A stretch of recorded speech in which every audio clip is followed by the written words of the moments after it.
La palabra de Dios siempre es palabra creadora. La palabra de Dios mueve el mundo. La palabra de Dios, ella misma dice de sí misma que por ella se ha creado y ha venido a la existencia todo lo que existe.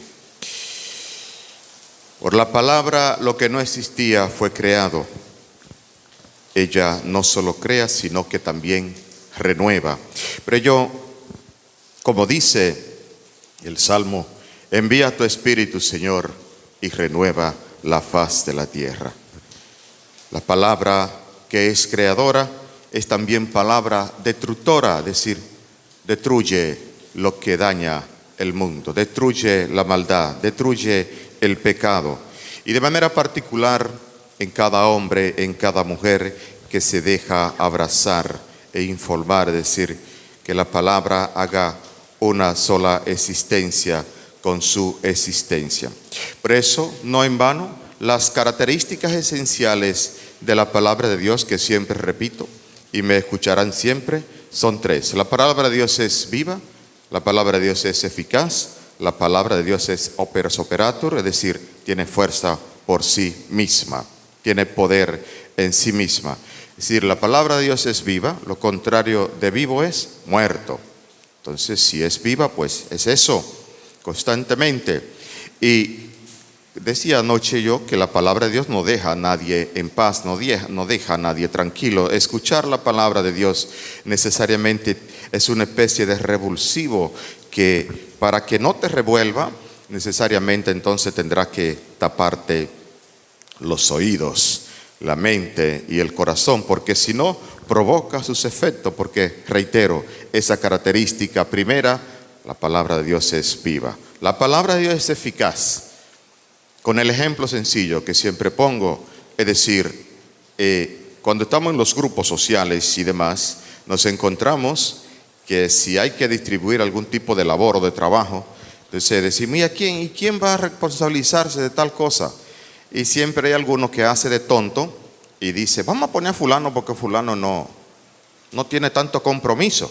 Pero siempre hay uno, lengua viperina, que te dice, no, fulano no, porque fulano no resuelve. Ya conocemos que tiene poca cosa, pero no resuelve, es decir, no tiene eficacia, no es eficaz.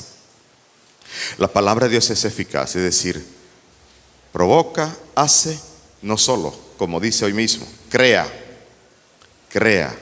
Por eso es eficiente, es palabra que crea. Y en su originalidad de la creación del mundo, pues es eso, crea todo lo existente. Por eso es viva, es eficaz y sobre todo, tercero, tiene fuerza por sí mismo.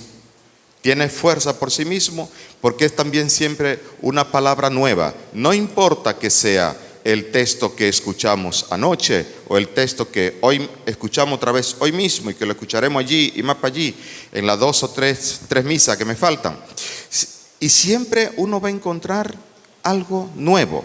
Ningún texto que uno lee, si uno lee un texto de los años 60 o 70, por el lenguaje automáticamente uno dice, este era el lenguaje de los camaradas. Los más viejos saben de lo que digo, el lenguaje de los camaradas, ¿verdad? Te das cuenta una vez que el texto está pasado, obsoleto.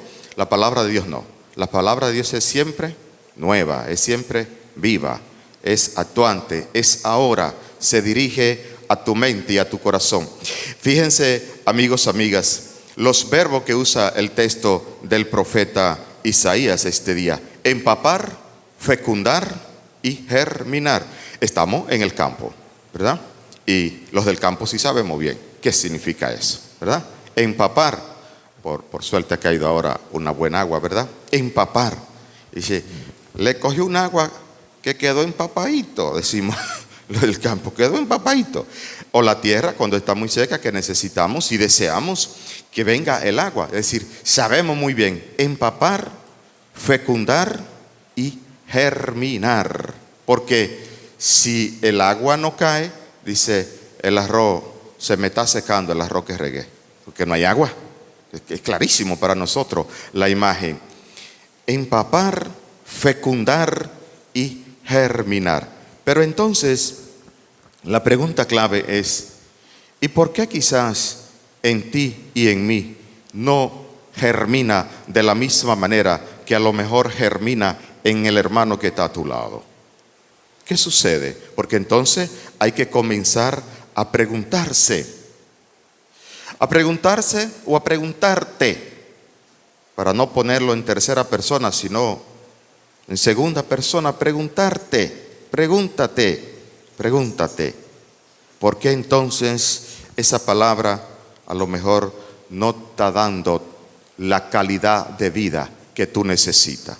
Porque si la palabra de Dios cunde en tu mente y en tu corazón, necesariamente el estilo de vida, el estilo de ser, de pensar, de situarte en el mundo, en la sociedad, en tu familia y donde quiera que esté, se sentirá. Y también será ente y agente de cambio. Por eso necesita en esta vida que es tan rápida, apaciguarte y mirar en qué cosas en concreto necesita en tu existencia comenzar a cultivar tu pedacito de tierra. ¿Qué es lo que está haciendo con la grandeza, la riqueza, la obra y la maravilla de tu existencia que Dios te ha regalado?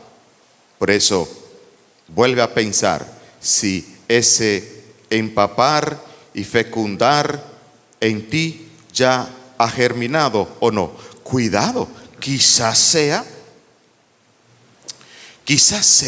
porque tú necesitas una mayor cercanía con la palabra de Dios. Le voy a poner un ejemplito nada más. Un día de esto, y lo hice en las dos comunidades que celebré de manera contigua, era el viernes pasado, en El Barro y en María Auxiliadora. La oración sobre las ofrendas de el domingo pasado utilizaba una palabra, oigan esto, para que ustedes vean, utilizaba una palabra, decía: la oblación que te ofrecemos, Señor, nos purifique. Y ya había automáticamente una laguna, porque la laguna era, y la pregunta era, ¿qué es una oblación? Esa era la pregunta clave. Eso como cuando en el aula un muchacho no te entiende lo que tú explicas como maestro. Con una palabra o dos que un muchacho que está sentado ahí no entienda, ya es suficiente porque se fue. Se va, es decir, porque ya no logra, no conecta, no puede conectar. La palabra oblación, no voy a comenzar a preguntar. Es decir, la oblación es eso, la ofrenda que coloca en el altar. Que la oblación, que la ofrenda que ponemos en tu altar, que no es nuestra, que es tuya, que la hemos recibido de tu gracia y generosidad. Pues por eso decimos: el Señor reciba de tus manos este sacrificio. Es decir, el sacrificio que pone en el altar, la oblación, la ofrenda. ¿Se dan cuenta? Que por ello pensaba esta mañana temprano que necesitaremos en la vida parroquial, en cada una de nuestras comunidades, volver a leer de manera constante y permanente la palabra de Dios, a auscultar, es decir, auscultar una palabra fina para decir en lenguaje sencillo, escarbar ahí. Hay que escarbar ahí para sacar el mejor mejunje, el mejor jugo a la palabra de Dios. Porque hay que decir entonces como el eunuco: ¿y cómo la voy a entender si no me la explica? ¿Sí? ¿Cómo la voy a entender? ¿Cómo voy a obtener la mejor fecundación en mi propia vida si exactamente la palabra que estoy escuchando suficientemente no puedo desmenuzarla bien y entenderla? Tal vez será por falta de eso, o será por falta de disposición, o será por falta de buscar deseosamente ser santificado en un rito como este que es la Sagrada Eucaristía. Porque cuando la gente me dice a mí: padre, ¿y por qué la misa no es más viva, más efusiva y demás? La pregunta es: ¿tú viniste a la misa para participar de una cosa que te haga efusiva? Es decir, el importante en la misa eres tú. ¿Quién es el importante en la misa? Dios es el importante en la misa. Fíjense que están aunque el templo aquí es muy bajito y chiquito, Pero el templo es eso, es decir, el templo es la imagen de Dios. Y Dios es el todo. Gilberto, ¿cómo era que decían la estrofa del canto? Hoy la estrofa del canto hoy no podía ser mejor. Gilberto, que ese sea uno de los cantos que siempre se cante, que se pueda cantar, de los que más se canta en la misa. Gilberto, repita la estrofita, la estrofita. ¿Cómo es que dice la estrofita? El de entrada, el de entrada. Sí, el de entrada, el de entrada. En nombre del Padre. Sí, pero siga. En nombre del Hijo. Ajá. En nombre del Espíritu Santo. Siga. Estamos aquí. Sí. Y después, ¿cómo dice? Para amar. Para amar, agradecer, bendecir y adorar. Eso. Pero alabar, bendecir, amar y adorar, ¿a quién? ¿A ti mismo? No, a Dios. A Dios, que es el todo grande, poderoso. Y por eso el templo significa eso. El templo, la grandeza, el poder, la omnipresencia. Eso. Y entonces cuando viene a ver, estás tú equivocado, creyendo que tú viniste. Y dice, no, porque yo voy a la misa, padre, para coger fuerza y volver. Que no, que tú no viniste para coger fuerza y volver para afuera con fuerza. Que no, que tú no viniste para eso. Que viniste fue para alabar a Dios y para reconocer, para bendecir, para adorar, para santificar al Todo Santo. ¿Acaso creen que, por ejemplo, el cántico del Santus, que es obligatorio, el canto de los 4 cantos obligatorios, dice, santo, santo, santo es el Señor? ¿Que es a ti que te lo va a cantar? No, que lo está diciendo a Dios, el Todo Santo, el que todo lo ve, el que todo lo oye, el que todo lo puede. El creador, el que creó por la palabra y sigue creando con la palabra que es viva y eficaz, amigo. Que no viniste a alabarte a ti ni a sentirte bien tú, que viniste en este momento a santificar el día del Señor, porque santificando te santificas. Por eso, porque santificando te santificas, porque oyendo la palabra entonces te transforma, te revivifica, te cambia. El ánimo, la actitud, el comportamiento comienza a ver distinto. Por ello, mis queridos amigos, finalmente, pregúntate, ¿tú estás siendo un ejemplo viviente de la palabra? ¿Te está dejando fecundar? ¿Se siente en ti la viveza, la eficacia y el poder de la palabra de Dios? ¿O otras cosas lo están impidiendo? Miren las imágenes de este día, a la orilla del camino, ¿verdad? En los abrojos de los matorrales que crecen y que tapan lo esencial y no te dejan ver lo esencial. ¿En qué realidad tú estás? ¿Los frutos son suficientes lo que estás dando? Quizás necesita aguzar, palabra fina, aguzar. Aguzar significa afinar el oído. Cuando tú escuchas un ruido y dices, ¿de dónde que viene el ruido? Tú dices, no, aguza el oído, aguzar el oído. Necesita aguzar el oído. No en vano, mis amigos, la palabra que se refiere a nuestra religión, la palabra religión, tiene bien el verbo releyere, y releyere significa eso, volver a fijar, volver a mirar otra vez. Y para volver a mirar, cuando tú pasas de pronto por un lado, miren, yo no me había percatado de que la imagen de San Francisco tenía una pequeña estola. Hace como 2 o 3 días que yo me paré bien, fui a hacer la reverencia ante la imagen del santo y digo, caramba, pues tiene una estola la imagen de San Francisco, porque no me había detenido bien a mirar bien. O sea, releyere. Y para releyere, es decir, para volver a fijar, necesitas, ¿qué es lo primero que necesitas? Calmarte, no ir tan rápido.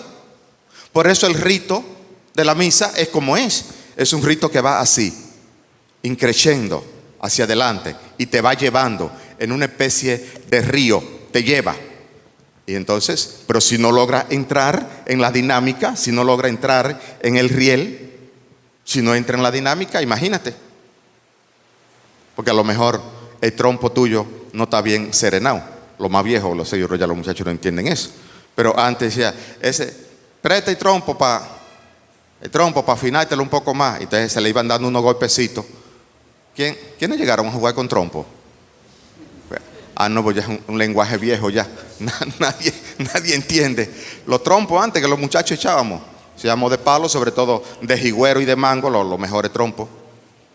Y entonces dices, ese trompo está carrancho, porque tú lo tirabas y entonces, el trompo tuyo no está afinado.